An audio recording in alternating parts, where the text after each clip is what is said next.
हमारे इस इतिहास में सबसे पहला राजा जो विदेशी बहू लेके आया, क्या नाम है उसका? चंद्रगुप्त मौर्य। जिस लड़की से उसने शादी की उसका नाम था हेलेना, और उसने दहेज में क्या लिया? अफगानिस्तान। दहेज लो तो ऐसा, नहीं तो लो मत। पूरा का पूरा अफगानिस्तान जो आज एक देश है, जिसके लिए अमेरिका लड़े, रूस लड़ा। चंद्रगुप्त मौर्य के बाद राजा बना उसका लड़का बिंदुसार। बिंदुसार ने भी लगभग सही राज्य किया। बिंदुसार के बाद राजा बना कौन? अशोक।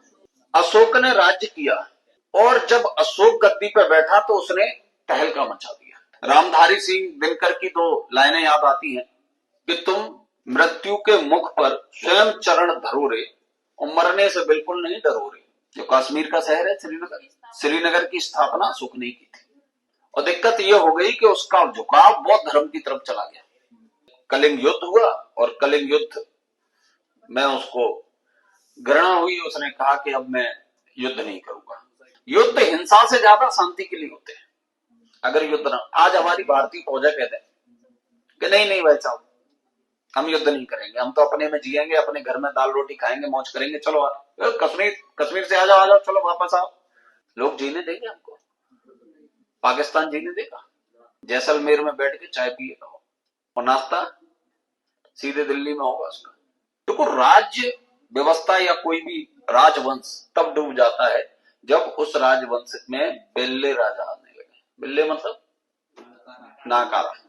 मौर्य वंश का अंतिम राजा था बृहद्रथ, और इसके समय में यूनानी पंजाब तक आ गए। बृहद्रथ मानसोराव, उसका एक सेनापति हुआ पुष्यमित्र। एक दिन भाई को लगा कि यार ऐसे तो पूरा खत्म ही हो रहा है माजरा। उसने पूरी सेना इकट्ठी की सामने महाराज। उसने कहा महाराज ऐसे काम नहीं चलेगा, युद्ध करने पड़ेंगे, लड़ना पड़ेगा, अस्तित्व खत्म हो जाएगा हमारा।